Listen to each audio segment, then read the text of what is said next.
عزیز جان من، ایک نئی پروگرام کا آغاز کرتے ہیں۔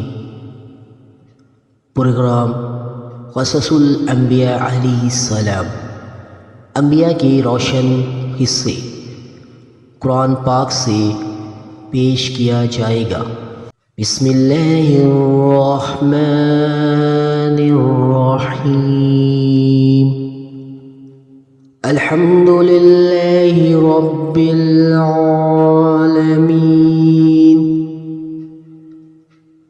والصلاة والسلام على سید الانبیاء والمرسلین، وعلى آلہ واصحابہ اجمعین۔ میرے عزیز سامعین و ناظرین، السلام علیکم ورحمۃ اللہ وبرکاتہ۔ میں ہوں آپ کا محب قرآن، اور آج سے ہم ایک روحانی، علمی اور ایمانی سفر کا آغاز کر رہے ہیں۔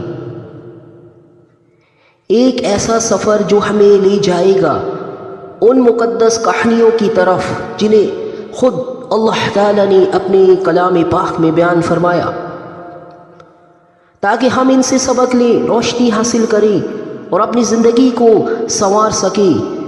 یہ میرا پروگرام ہے قصص الانبیاء علیہ السلام، یعنی انبیاء کرام کی قصے قرآن کی زبان میں۔